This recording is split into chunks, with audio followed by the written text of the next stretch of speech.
We will go ahead and get started now. So people may be joining us, but we'd love to start our conversation with all of you today. Thank you for joining us wherever you are. My name is Lisa Hollabaugh. I am the Dean of Academic Affairs here at Columbia College, and we are really excited to offer you today an introduction to academics for Columbia College students. We imagine that those of you who are incoming students are really excited about joining us in the fall, but also possibly a little nervous as you think about what may be different for you here in terms of the classes you will take, the professors you will study with. So we have come together today to offer you some information and some advice to help get you started in some of your thinking, to help prepare you for the conversations you will have. And I do want to emphasize that everything we will be sharing with you today, you will hear again and again from us as you come to campus and as you talk with faculty and advisors. One of the great things about coming to a residential college is that you are surrounded by the faculty you work with and other students. You are a community of learners. And so we are excited to welcome you into that community of learners and help you navigate Columbia College. So to offer information advice, I'm joined today by several colleagues who play key roles in supporting the undergraduate academic experience, as well as some special members of the Columbia community who can offer you some firsthand advice about what it is to go through the undergraduate academic experience. So I'm going to ask them to briefly introduce themselves to you. Over to you. Good morning. My name is Larry Jackson. I am Associate Dean of Academic Affairs and Director of the Center for the Core Curriculum. I am very excited to be here with you today. Welcome. Good morning, everyone. I'm Ariella Lang, Associate Dean of Academic Affairs and Director of the Office of Undergraduate Research and Fellowships. I look forward to chatting with you today. Good morning, everybody. My name is Andrew Pla. I'm the Dean of Advising. I oversee the Barrick Center for Student Advising, which I will be talking about in a few minutes. So I will fill you in then about my role. Hello, everyone. My name is Arnold. I'm from Uganda and a rising senior at Columbia. And I'm majoring in computer science, and I'm here to tell you about what it's like to be a student at Columbia. Hi, everyone. My name is Olivia. I'm from Skillman, New Jersey, and I just graduated from Columbia College in May with a degree in history and public health. Thank you, everyone. So you'll be hearing from all of us in a variety of ways over the next about 45 minutes. If you have questions already in mind and would like to submit them, please know that we are only taking questions in through the Q&A function that you can see at the bottom of your Zoom screen. We're not going to be monitoring the chat, so please use Q&A. We will try to answer questions as we go along, or at the end. It is likely we won't get to all of them, but we will be taking them in to share with advisors and with our Family Support Office so they can also continue to answer your questions after this webinar is over. So first, my colleagues and I, those of us who are administrators in academic affairs, would like to share some information with you about some key aspects of academic life at Columbia, offer you a few pieces of advice of our own. All four of us have taught Columbia undergraduates, advised Columbia undergraduates, and so we have a lot of thoughts that we hope will be helpful to you as you get started.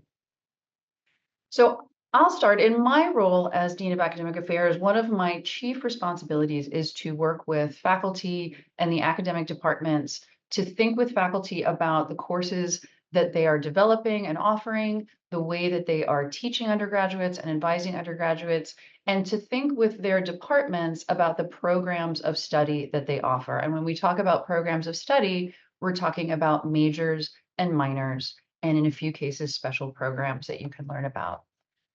You will have such a broad array of subjects to choose from in terms of possible majors and possible minors. There are currently 81 majors that span the curriculum across the natural sciences, social sciences, humanities, and arts. Right now, we also have 45 new minors, and within a year, we expect to have even more minors. If you've been looking at the Columbia College Bulletin, which is a source of all of the programs of study that you can pursue, you might not have seen much about minors yet. And that is because minors are actually a new part of our curriculum. We have just put them into place in the last year. They are still in development. And this may sound surprising to you because so many other schools have majors and minors, We had something different historically. I can tell you all about it in detail when you're here on campus. But just to let you know that over the course of the next month, you'll see even more information about this popping up online throughout our website, and you'll be able to talk with your advisors about it. But just to let you know, you will be able to select from 81 majors and approximately 45 minors and growing. So the question is, how do you think about this choice? How do you think about this vast array of options available to you?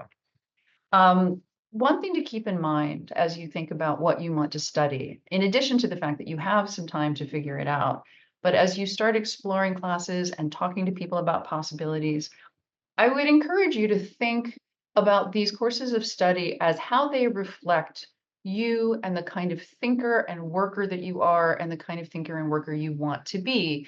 Sometimes it can be easy to think about the title of a major or a minor and think, what do other people think of that major? What will that label mean to other people? And that is an interesting question to ask to find out what kinds of futures are possible to you if you have particular majors to prepare you for them. But I think what is just as important, if not more important, is to think about when you're taking classes in a particular subject, how does that material resonate with me? Are these the kind of questions that we're asking in this course that I like to ask, that I wish I knew the answers to, that I want to know how to pursue? Are these the kind of problems that I like to wrestle with, even when it's not easy to find the solutions, even when I'm not sure how to get to the conclusions and I can be quite frustrated, I'm still motivated to wrestle with these problems and to learn more. If you ask these kinds of questions of yourself as you study these courses, this material, you'll be thinking about what kind of thinker you are, what kind of worker you are. You'll be more ready then to identify the subjects that allow you to hone and refine that kind of thinking, that kind of working. And then you'll be that much more ready to identify the kind of work that you're excited by and prepared for after graduation, whether that's a particular job or career, whether that's future graduate study. So be thinking about what you're learning about yourself as much as what you're learning about this course material. And finally, I do want to flag one of the first events that we'll have where you'll be able to learn so much about this vast array of subjects that you can study. And that is going to be during our new student orientation program. You've probably heard that we call that NSOP for short. So during the week of NSOP on Wednesday, August 28th, we will have what's called the Academic Resources Fair. And this is an event in which several floors of our student center are filled with tables. Each table represents a different academic department or institute or center that has an undergraduate program of study. And at each one of these tables will be a faculty member, sometimes more than one, sometimes multiple people from that department or program, who is ready to talk to you about what they offer, what are good places to start testing out classes, how you could pursue a major or a minor if you're interested, and it will give you a sense of what some of these programs of study are. And some of them will be very new to you. We have biology and English and history and courses that might sound familiar to what you've been studying, but we also have anthropology and environmental biology and astronomy and some other programs that haven't been available to you most likely in high school. So the Academic Resources Fair will be a chance for you to just find out so much as a starting point. So please put that on your calendar. We'll be reminding you and giving you tips on it about how to go through that fair. And I hope that is an exciting proposition for you. So now I want to turn to my colleague, Dean Jackson, who will talk to you a little bit about the Center for the Core Curriculum and the core curriculum itself.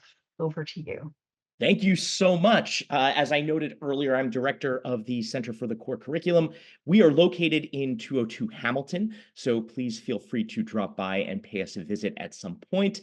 We are responsible for managing and supporting 5 core courses that all of you will take at some point throughout the course of your time here at Columbia College. That includes Literature Humanities, Frontiers of Science, Contemporary Civilization, which college students take in their second year, and then Art Humanities and Music Humanities, which you can take at any time, but we strongly encourage you to take those courses as early in your college career as possible. So we schedule, we staff these courses, we manage all of the faculty support and all of the co-curricular elements that go into these courses, trips to museums and so forth. And we also provide a lot of support to the students who are taking these classes. So if you have questions about the core, if you have any challenges related to your registration for core classes, as I said, you can come by 202 Hamilton. We'll be very happy to see you and to work with you and to provide support and help as best we can. You can also write to us at core-curriculum@columbia.edu. Feel free to reach out with any questions or concerns about your registration for this year. I do want to make a plug for another webinar, which we will be doing on Tuesday at 10 a.m. Eastern Time. And this will focus exclusively on those 5 courses. I will be in conversation with a group of current Columbia College students, and we'll be talking about their experience in the core and their perspectives on what they learned. And I think they'll probably have some really good tips and some great advice for you as you're going into these classes. I just want to say a little bit more about the content of these courses and what you might expect academically as you go into them. The most important thing that I want to note is that these courses are not disciplinary courses. Literature humanities is not an English class. Contemporary philosophy, contemporary civilization is not a philosophy course.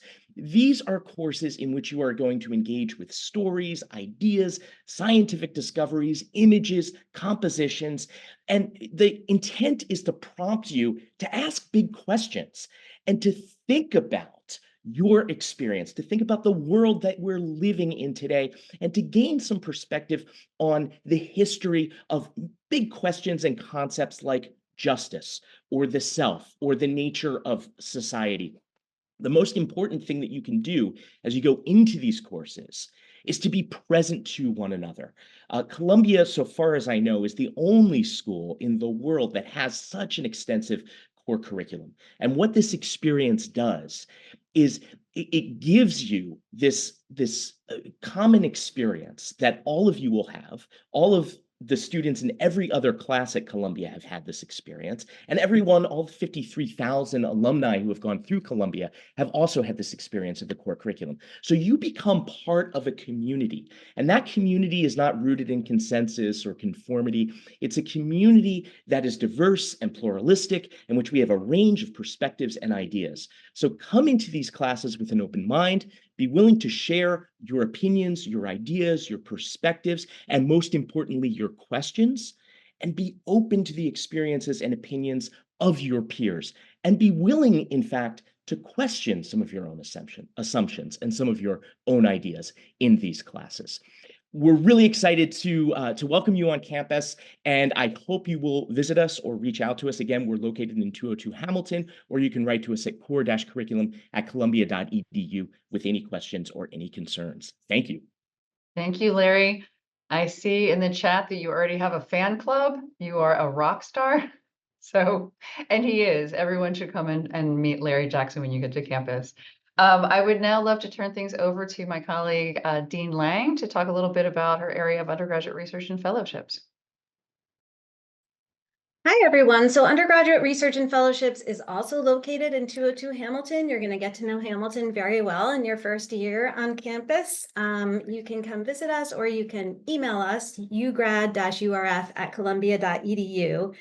And URF is a fairly new office. We were created in 2018 in some ways to formalize and acknowledge the growing interest in research among undergraduates at Columbia, and to provide a centralized resource to advise and support you as your interest grows in seeking out research opportunities and in applying to fellowships that support engagements either here at Columbia or beyond Columbia's gates. So URF is your resource for exploring opportunities, for discussing how to connect with faculty if you're interested in pursuing a research opportunity, for reviewing applications, preparing for interviews, really answering any questions you may have about a particular opportunity or about fellowships and research opportunities more generally. If you are curious, but not sure what kinds of questions to ask, you can always come to our information sessions or workshops. You can also set up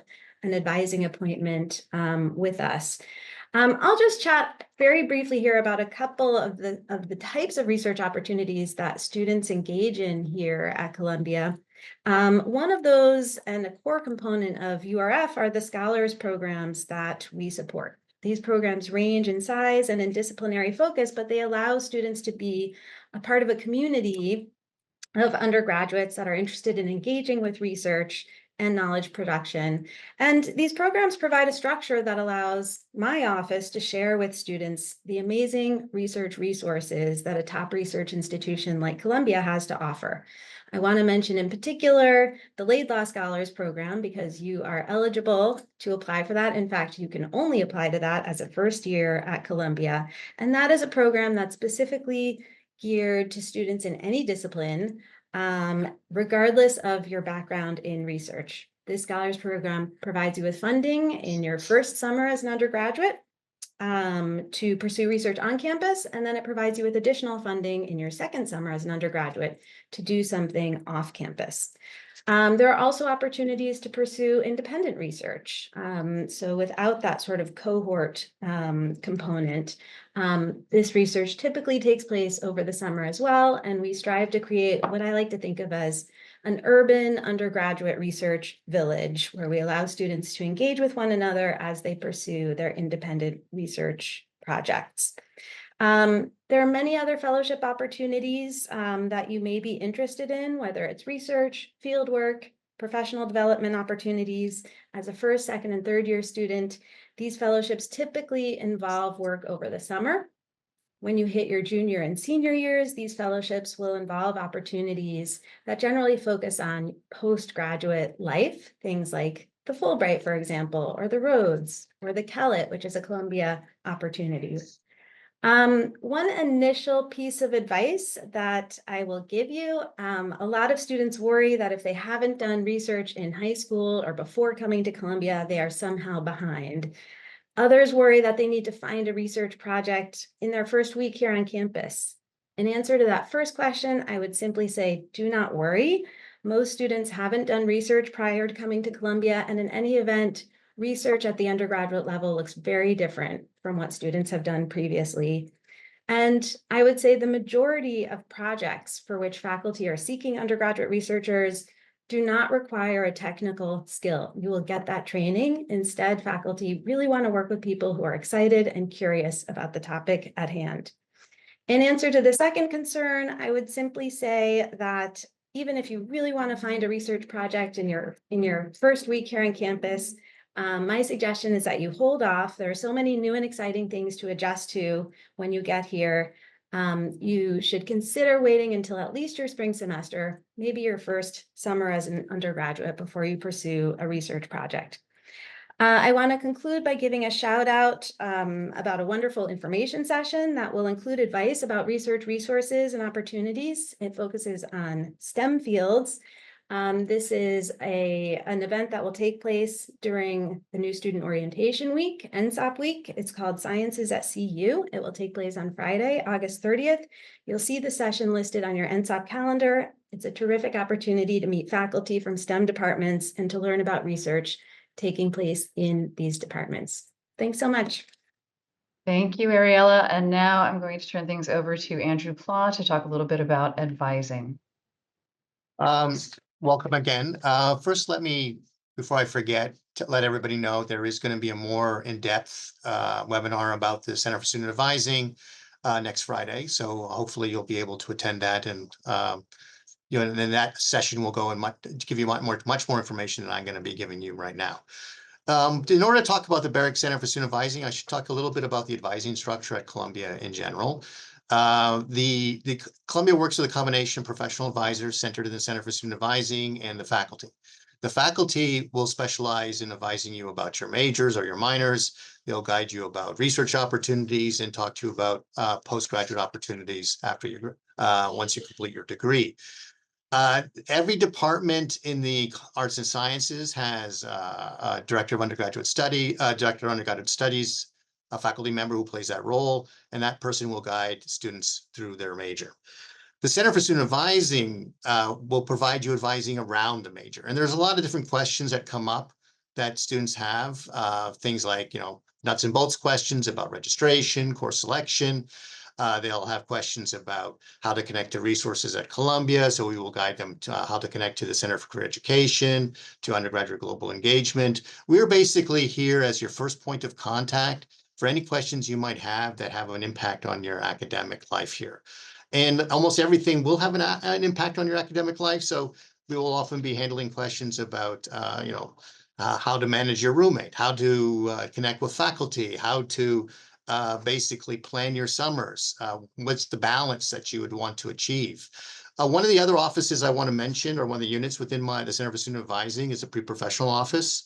There are the pre-professional advisors do not have assigned advisees, but they're available to anybody who's interested in pre-health, business, law.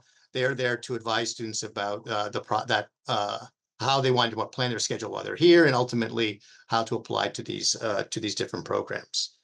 The other thing that you should know about us is that you're all assigned an advisor in the Center for Student Advising. Every incoming student should have got an email yesterday indicating who their advisor will be.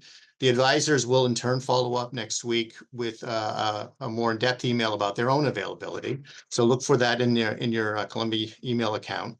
And this will be, hopefully you'll be able to follow up with them prior to NSOP. All advisors will have advising time prior to when you arrive on campus, and you should take advantage of that.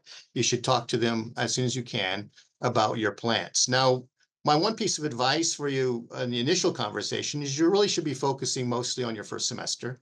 You don't necessarily have to plan all 4 years right at this point, but you can have those conversations at a later stage. Your advisors are available to you throughout the year and throughout even when classes are not in session. So you want to be able to make connections with them and follow up with any questions you might have.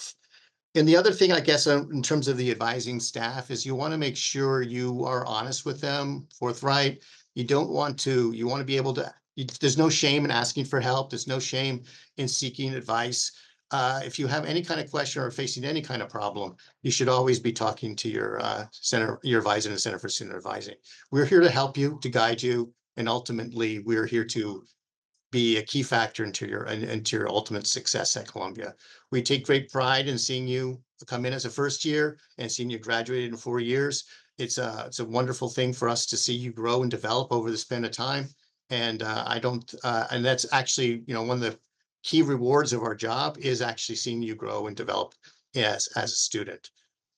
And I like to say that this is actually what even though I oversee the Center for Student Advising, it's my contact with individual students, which is what I find the most rewarding. And if you are my advisee, I'm looking forward to seeing you in the near future. Thank you, Andrew. So you've now heard from each of us about the areas that we can help you with as you come to campus. But I now want to turn to the student experience of all of this.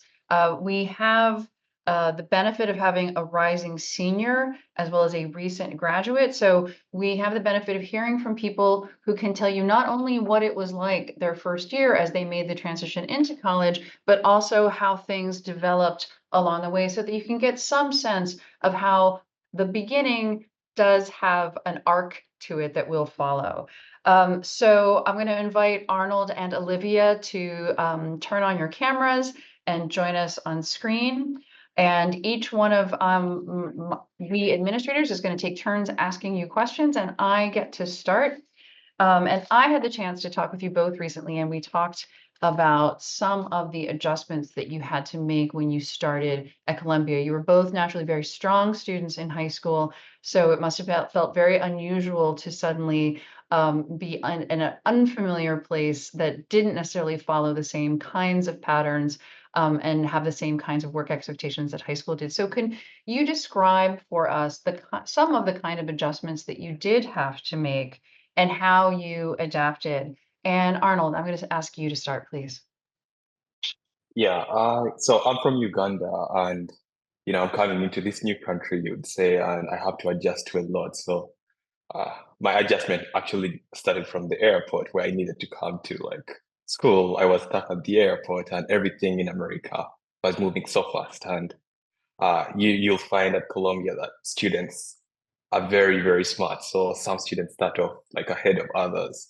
Some people want to do placement tests and all of that. So, I arrive at the airport and everything is moving so fast, so fast. So I would say one thing that was important for me in that case was to take a step back and slow down and then realize where I am and like move from there. Understand that, people are speaking faster, people are writing better than me. And that's one thing that I think you would want to consider when you're coming in, that you might come into this place and then some students are, like a little more advanced. Some students are already taking placement tests for, higher level classes. That should not deter you. This is one of the challenges I was facing. And then people had better ideas than me. People wrote better. I've already mentioned this, and I was never good at writing. So in Uganda, where I was coming from, writing was, like you write an abstract and that's enough. And then you come into this new environment where you're supposed to make an argument based off of a book like the Iliad, which I have never read in my whole life. I've never read any novels, and they're telling me to read this novel in a whole week, like in a single week. And this is challenging for me. So these are all things you need to take a step back and then learn how it's done. Consult your fellow classmates, consult the professors. These are all things that come when you slow down and take a step back. So coming in, I would say that things are going to move very fast here at Columbia. It's an amazing institution, you could say. And what makes it amazing is all these people who are brilliant. But then sometimes it's necessary not to go at their pace, but to take a step back. And I would say that's the thing that allowed me to adjust to Columbia life, taking a step back.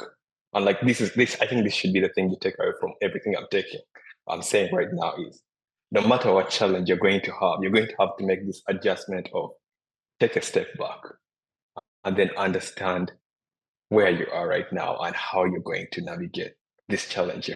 It could be a different challenge for you, but always take a step back and then understand where you're going. For me, in my first year, I considered being an economics major, and I chose to take Principles of Economics with Professor Sunil Gulati, who is a very renowned professor in the department. And I knew for me that it would be challenging because this was a completely new subject. But then when I came to the first class, it was just a completely new language. And since, as Arm said, it did move very quickly, and so I did have to adjust to this new learning style. And so I went to office hours every week with both Professor Gulati as well as a lot of the TAs, because all of them offered office hours every week. And then I reached out to my class to organize study groups, and I formed that group that I met with every week of students who are also in the class. And then I also found a peer tutor to just help guide me through the material that we were currently learning, and then also help prepare me for all the different exams, for the midterm, for the final, so that I could really make sure that I was following along with the material and could most understand it. And that was a very difficult class. It was certainly one of the most challenging that I took, but I think I really did take away so much from it, because I really learned how to adapt and be resourceful and draw on all those resources that were present. But then also having that opportunity to build a relationship with Professor Gulati, for me, was so rewarding, because I remember coming to the first office hours appointment and I was so intimidated because I could see, I had read about his title, I saw his background, and I was so intimidated as a student. But then I signed on to Zoom. I was the Zoom class, and I signed on to Zoom, and it was just so rewarding to be able to go to his office hours every week, get to engage with him, and see how committed he was to like working with students, getting to know you. And by the end of the semester, he really did. He knew who I was. He knew the types of questions that I asked, and that was just it was such a great experience, I think, to have that struggle, but then also come out of it learning so much, both like about the material and then also about myself. That's wonderful. And if I could just emphasize something I hear in both Arnold's and Olivia's responses, which is that as you hear, you do need to make adjustments, you need to make changes, which can be somewhat uncomfortable, but can be transformative. But the idea that you can have help making these changes, again, the idea of being part of this community of learners is that there are resources available for you. You are not expected to figure this all out by yourself. Olivia mentioned peer tutoring. That is something run out of our Center for Student Advising. They arrange for peer tutors in many of the large introductory classes to help students. The Center for Student Advising also has workshops on everything from new kinds of study skills to how to manage your time, especially if you're a procrastinator. They have something called Getting Things Done, which is a workshop you can come and learn new strategies and practices. There's a very excellent writing center at Columbia for students. Arnold mentioned needing to learn to write in a new way, and the writing center is there with consultants who will sit down and they can work with you, whether you're at the beginning of a paper, the middle of a paper, if you have a draft to work on, and talk through how your progress is going and help you think about the next steps. There are academic departments who have what they call help rooms, where there are faculty or teaching assistants, graduate assistants who will be in a room for a length of time to just where you can come in and just ask questions and get help. And most importantly are, again, as Olivia and Arnold both mentioned, office hours with the very people who are teaching you. All of your professors will have hours during the week where they would be in their office just to talk to you about anything that has to do with the class, questions you have, problems that are confusing you, or even how interested you are and what else you want to study. So office hours will be something you'll hear us talk about again and again. So please keep that in mind. So others have questions for Arnold and Olivia too. So I will turn things over to Dean Jackson. Thank you so much, Lisa. So Arnold and Olivia, I'm sorry, I'm going to ask you one of these complicated core questions that has two parts. So we hear a lot about the relationship between the core classes that I spoke about earlier, Lit Hum, CC, Art Hum, and Music Hum, Frontiers of Science, and the majors that students are pursuing, that students are taking on their own. So I wanted to ask you, what in your view is the relationship between these two areas of the curriculum? And I want to ask that on two levels. One of them is a little more theoretical. How did your experiences in the core prepare you for your majors? Did you find that there were topics in the core that then you were addressing in your majors? Were there skills that you developed in the core that were useful to you in your majors? That's the first part of the question. The second part of the question is just more practical, which is how do you balance the work that you have in the core? There's a lot of reading, there's a lot of writing, with the work that you have in your chosen majors. Okay, so I'll start with the first part of your question. All right, so you majored in computer science. I majored in computer science. Why am I not doing it in Cs? Why am I doing it in, why am I doing it in CC, where I'm taking the core curriculum along with computer science? Over my time at Columbia, I have found that so again, I major in computer science, but then I also do research within the discipline of computer science. So research is more than just doing experiments in the lab, as you might know. It's about communicating your research, writing it out on paper, coming up with new ideas consistently. How does this relate to the core? And you might ask yourself. So I was taking the core curriculum, I was forced to learn how to write. And when they're forcing you to learn how to write, they're making you make arguments based off of the texts you've made, original arguments. And as you wrestle with these, texts that you're reading and coming up with these new ideas and you're writing these papers, this kind of translates in some weird way to the research you're doing, to the way you write when you're writing research papers in computer science, for instance. How you come up with new ideas in the lab. And Ariella Lang, Dean Lang, I think she said once that, the professors were saying that the students who are in CC, who do research in computer science, tend to write much better papers than those who didn't have like that core curriculum writing background.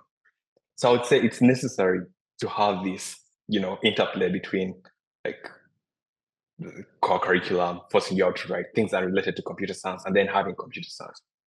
Then how do you balance these two fields?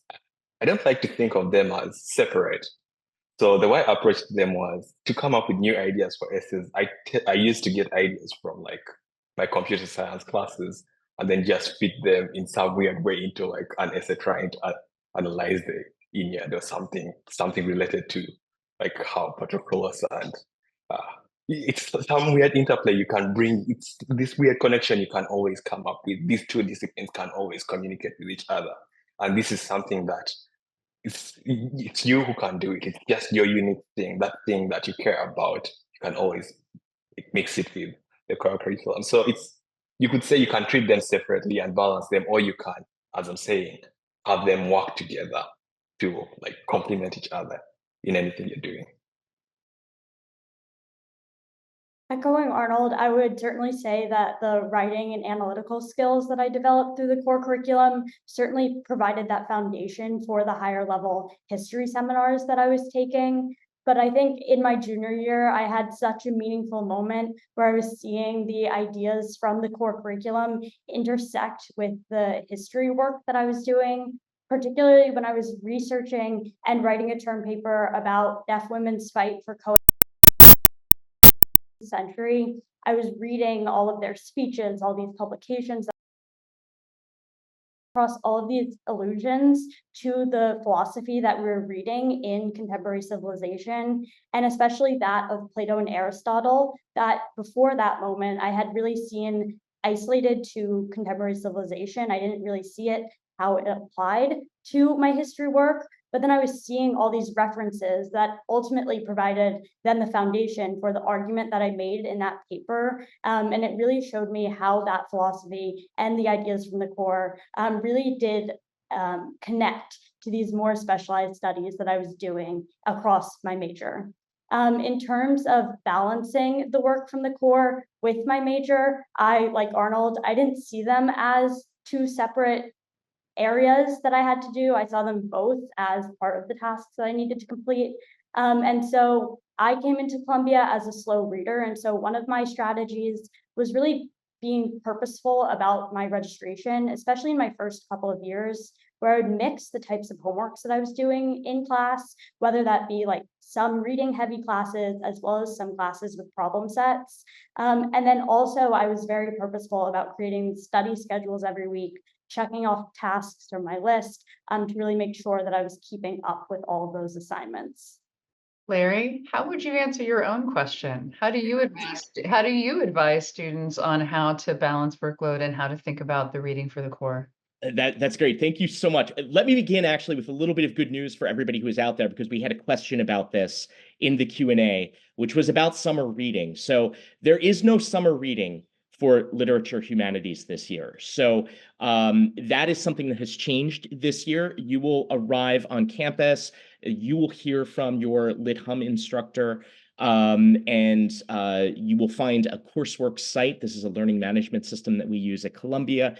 Your instructor's syllabus should be posted there, and you'll be able to see what the texts are that you need for your class.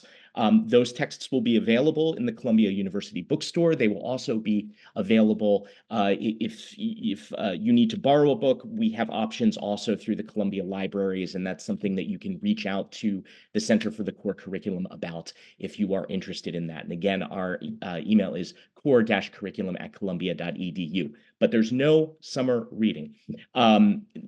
So you don't have to worry about that. So you have a little bit of time to think about how you're going to go into the core and how you're going to do this work.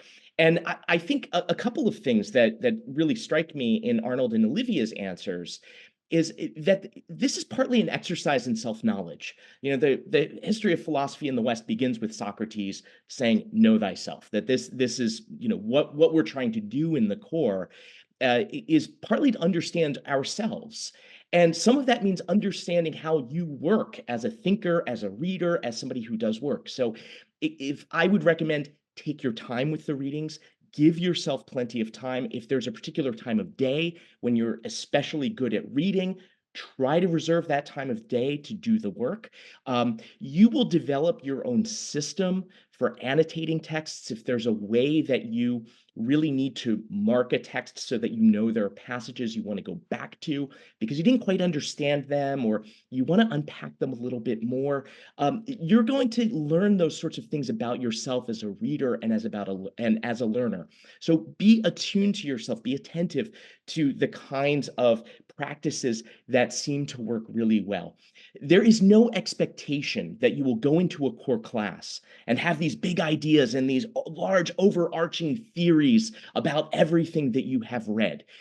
These texts are strange. They are difficult. They are complicated. One of the reasons why we read them again and again and again is that they are strange and difficult and complicated, and therefore they sustain a whole range of interpretations. So what we are doing in the core is, as a community, bringing our own perspectives on the text together, bringing our own questions together, in the classroom to talk about these things. So you don't have to do this alone. Talk with your peers, talk with your roommates, talk with people in the dining halls about these texts. Share your questions. Don't be concerned if something doesn't make sense to you immediately. I would guarantee you that if you're struggling with a particular passage, lots of other people in your class are as well. And one of the best things that you can do going into the classroom is simply to say, I found this passage really complicated and difficult to understand. Could we unpack it together? Great, thank you so much.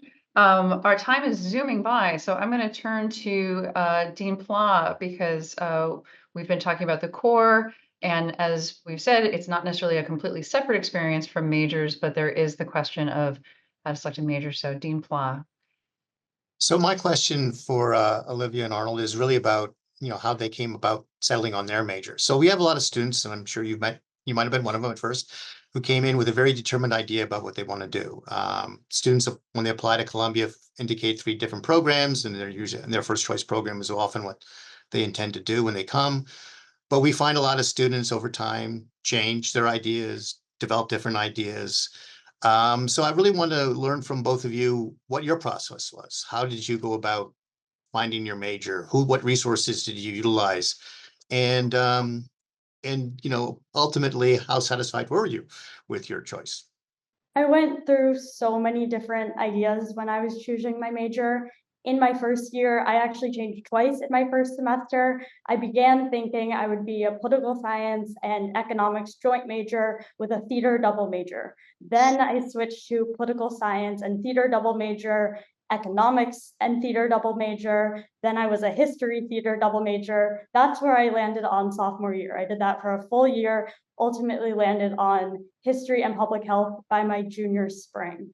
So it took me a very long time to figure out my major, but so many people helped me in this journey. It was one of my professors who was a very great mentor of mine who suggested that I take my first history class. And so I took history in my sophomore fall, and I remember attending my first class, and I knew that it was both my interest, but then also going back to what Dean Holloway said in the beginning of the talk about the type of thinker that I wanted to become and the skills that I had.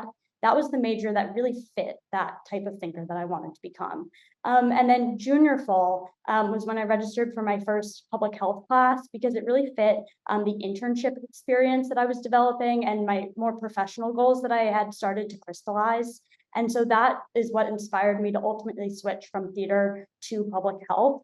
But then in addition to conversations with faculty mentors, I spoke to my academic advisor many times throughout this journey, as well as the law school advisor, because I came into Columbia not sure if I wanted to go to law school, but it was a path that I was considering. And so I spoke with her in my first year also, just to get her advice. And then I registered for the Odyssey Mentoring Program, which is a program that pairs students with alumni.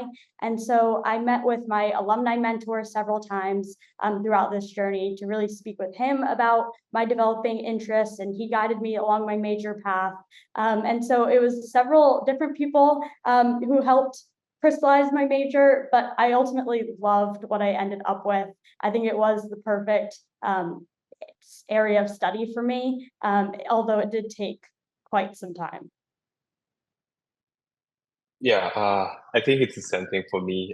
When I came in, I applied as a public health major because it was COVID-19 and it makes sense for you to study public health. So it was public health and neuroscience.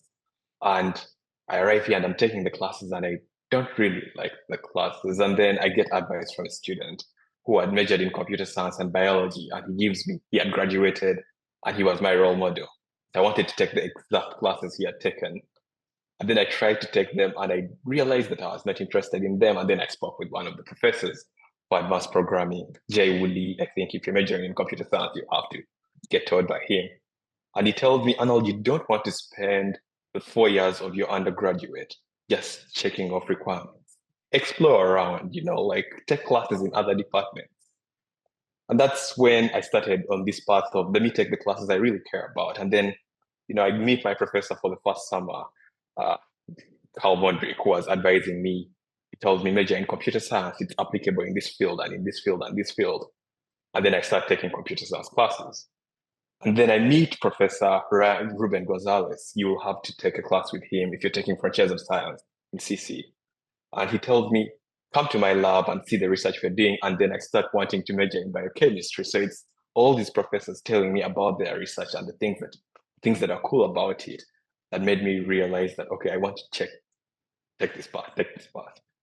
So now I'm a computer science major, and that has been influenced by all the conversations I had with, professors that I had. So if you're taking classes, I would say, beyond like going to the Center for like advising, you can also get advice from the professors who are doing the things that you love. They will give you advice that's tailored to, because they're kind of your role models to some extent, and you want to be like them. So whatever they say is something you need to take seriously. And Andrew, what's your advice about thinking about majors? Well, my advice, it often depends on whether you are STEM oriented versus not. So if you are pursuing a STEM major, you want to talk immediately with your advisor about what classes to take in your first year, because a lot of STEM majors are structured. So you really have to start taking, like, for example, if you're in neuroscience, you have to take biology eventually, which means you have to take chemistry, which is a prerequisite, and you would be doing that in your first year. But in order to connect with resources, the first thing I would urge all students to do is take advantage of the academic resource fair during NSOP. There are the department representatives that are there, not so much to talk about which courses you might do in their first semester, but just also about what they're offering, what their majors look like, what their minors will look like. They're there as a resource from you from day one. You don't declare your major until your spring of your sophomore year, but you can do a lot of exploration in that period. And one of the things that leading up to major declaration, a lot of departments have open houses, and you can attend them as a first year. You do not have to be a sophomore to go to them. We try to, in the Center of Student Advising, advertise these as much as possible to all first year students, so they do take advantage of these opportunities. A lot of departments will send us information, even if the open house is happening in the fall, so we can share it with our advisees. So I would urge all students to take advantage of these events, to explore that way, to talk to the director of undergraduate studies of any department they might be interested in. But to follow up what Arnold said, I think one of the most important things is to talk to your instructors in your class, because they can offer you very good advice. And that's also was true for Olivia as well, who I don't know if the instructor who led her to a first history class was a history professor, but obviously that conversation played a very important role in helping her figure out what her path would be. So I would urge all students to talk to everybody possible, including your peers, upper class students, and explore what their experiences have been like. So then hopefully you can make more informed decisions of your own. Great, thank you all so much. We have one more question from Dean Lang for Arnold and Olivia. Thank you. So one thing that has been so much fun for me is to hear about and learn from you about the different research opportunities that you've pursued as undergraduates, from research in the archives to research in labs, research on campus to research off campus, presenting your research, traveling to conduct research. I wonder if you can talk a little bit more about your experiences doing research as undergraduates, how you found these opportunities, how you found faculty mentors who were willing to work with you and who supervised your research, and the ways in which this enriched your undergraduate experience. Olivia, let's start with you. Sure. So when I arrived to Columbia, I wasn't quite sure of what my research interests were, and I wasn't even sure of what research entailed. But for my first 2 summers, I interned at Boston Children's Hospital, and I was conducting disability schooling policy research. And so I found myself by my junior year gravitating more towards seminars, which are typically smaller classes with more focused topics. And so I met with my seminar professor in preparation for the term paper that we had to write at the end of the semester. And I explained my research in my summer research that I had done over the summer, but I wasn't quite sure how it connected to history. And so she worked with me to develop a topic that would connect to the course material. And I found that I really loved diving into that archive to identify for that paper the voices of these deaf women fighting for educational access. And at that point, I had started thinking about preparing my senior thesis topic, in that research inspired the topic that I pursued for my thesis. And the professor suggested that I travel to some archives throughout the country to enhance the research that I was doing on. And she suggested that I apply for this summer research fellowship to support my travels. At that point, I wasn't sure I was even a candidate for the fellowship, and I wasn't sure what a fellowship entailed, since this was my first fellowship application. But she helped identify why I was a strong candidate for the fellowship, and guided me throughout the application process. And because of that grant, I was able to travel to the archives at the University of California, Berkeley, where I pursued a week of archival research, which was really such a meaningful experience, in getting to visit the archives and study a topic that I was so invested in and so interested in, as well as just participating in that academic exercise of doing archival research as an undergraduate student. Yeah, I would say with regards to research, it comes from what you're passionate about, the thing that you're curious about, the thing you want to understand, the thing that keeps you up at night. So the way I approached it was I found that thing, and for me, that thing was, how do I get computer science to fit in healthcare, to solve problems in medicine?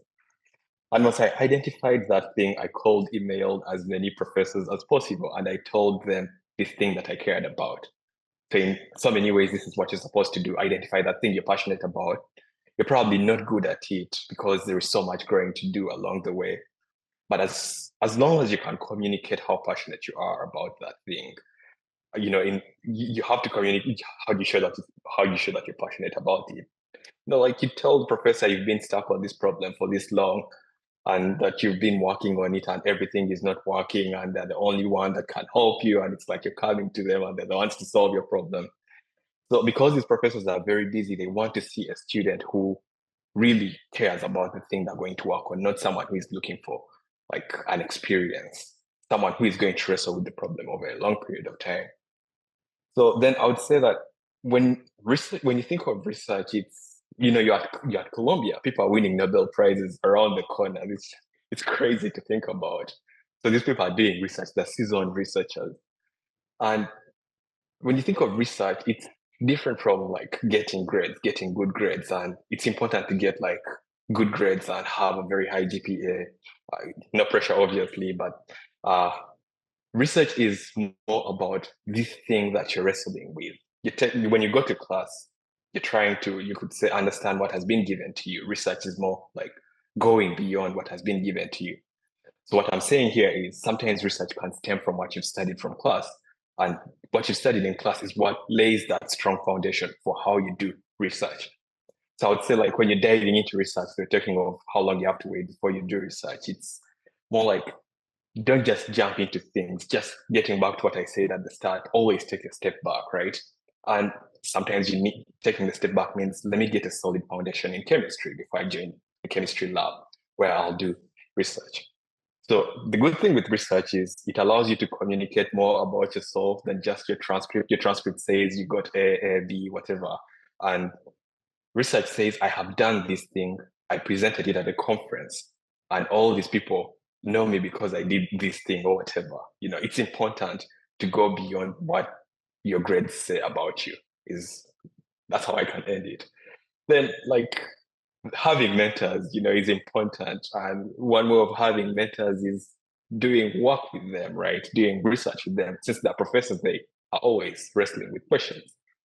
So you could consider the professors as your doctor and you being the patient. This is the analogy I like to give, that you're stuck on this problem and you're sick because you've been wrestling with it and it's making you like fail to sleep at night. And the professor that you come to guide you in your research, who is your mentor, is the doctor.